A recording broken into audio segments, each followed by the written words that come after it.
भारत कुछ नहीं बिगाड़ा दुश्मन की तलवारों ने, और भारत को बर्बाद किया है भारत के गद्दारों ने। पृथ्वीराज के साथ यदि जयचंद गद्दारी ना करता, सपने में भी गौरी साहबुद्दीन कदम यहां ना धरता, सोमनाथ पर यदि पुजारी दिखलाता कायरता ना, तो गजनी का महमूद खजाना यहां के धन से भरता ना। और ईसाइयों की तादाद बढ़ाई बेहुदे प्रचारों ने, और भारत को बर्बाद किया है भारत के गद्दारों ने। मैं आपसे कहूंगी, अपने ही गद्दार न होते तो भारत के टुकड़े भी हर बार न होते, न आकर बसते विदेशी यहां, और हम न सीखते बुरी आदत, फिर लूट हत्या और बलात्कार न होते। ये योगियों की भूमि है, ये योगियों की भूमि है, यहां लूट हत्या और बलात्कार नहीं होते। ये विदेशियों की परंपरा सीख गए हो।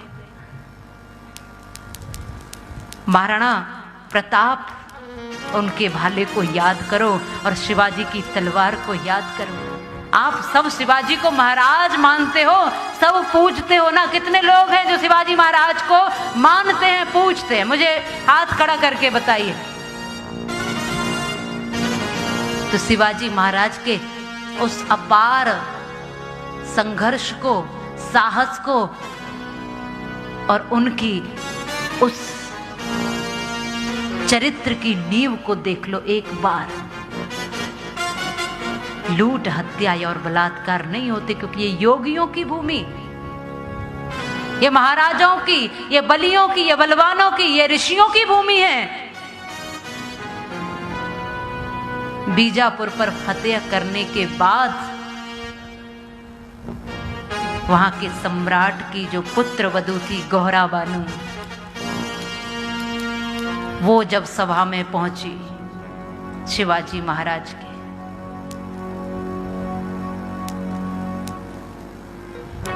क्योंकि ये नियम था कि जिस पर हमने विजय प्राप्त की उसकी सारी भूमि, सारा खजाना, सब कुछ उसका हो जाता था। जो उस राज्य पर फतेह करता था, विजय करता था, जो विजय प्राप्त करता था, जो हराता था, जीतने वाला वही शासक होता था, और सारी वस्तुएं उस शासक की होती थी। तो तमाम वस्तुएं महाराज के आगे लाई गई, और उसमें से एक ऐसी सुंदर वस्तु हम लेकर आए हैं। ये सभा में उनके कुछ अपने लोगों ने कहा कि आप उसको देखते प्रसन्न हो जाओगे। वो कौन सी वस्तु है?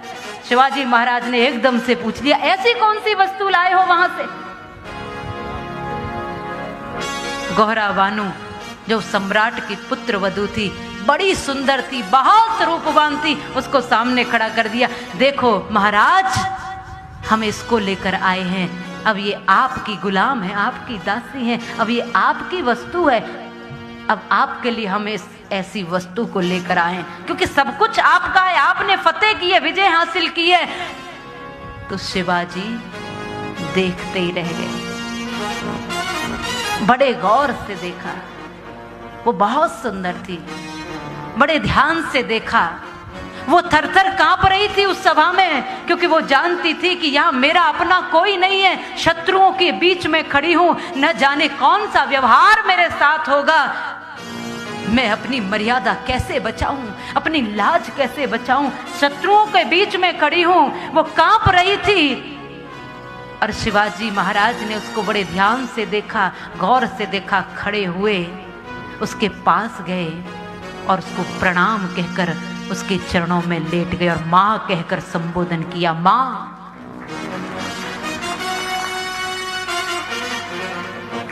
सब देखते रह गए, और हुंकारते हुए सभा में कहा कि ये मां है, कोई भी इसकी तरफ बुरी नजर से नजर उठाकर भी नहीं देखेगा, क्योंकि माताओं को हमने मां माना है, भवानी माना है।